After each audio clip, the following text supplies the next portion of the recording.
एक व्यक्ति जिसे सामाजिक चिंता थी, उसने यहां तक कर डाला कि अपने घर की सीढ़ियों को भी एक सर्पिल सीढ़ी में बदल दिया ताकि उसे मेहमानों का सामना न करना पड़े और वह अपने आविष्कार पर ध्यान केंद्रित कर सके। वह हर काम में माहिर एक आविष्कारक था, लेकिन केवल इसलिए कि अंडे छीलना बहुत गर्म होता था, उसने पूरी रात जाकर एक अंडे का छिलका उतारने वाली मशीन बना डाली। उसने एक खाका तैयार किया और अपने तहखाने की कार्यशाला में उतर गया।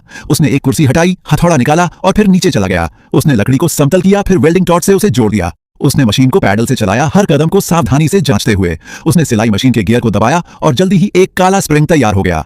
अब बस सभी हिस्सों को जोड़ना बाकी था और काम पूरा हो गया। वह समय प्रबंधन में भी माहिर था। सोने से पहले उसने 10 साल पुराना अखबार पढ़ा। अगली सुबह 8 बजे वह कॉफी पीने पहुंचा। जैसे ही वह अपने नए आविष्कार को आजमाने वाला था, तभी दरवाजे की घंटी बजी, जिससे उसे रुकना पड़ा। उसने अनिच्छा से दरवाजा खोला, लेकिन सामने वाले व्यक्ति का चेहरा ठीक से देखने से पहले ही एक मोटा रईस अंदर घुस आया। उस अमीर व्यक्ति ने औपचारिकता से अभिवादन किया, फिर बिना प्रतिक्रिया की परवाह किए उसकी जेब में एक पत्र डाल दिया और तेजी से उसकी किताब की ओर बढ़ गया। चौंकर उस व्यक्ति ने लिफाफा खोला और पाया कि उसमें उसके आविष्कार के लिए $10 लाख की मांग की गई थी। उसे उस रईस की पिछली अभद्रता याद आई और उसे डर लगा कि कहीं मना करने पर बदला न ले ले।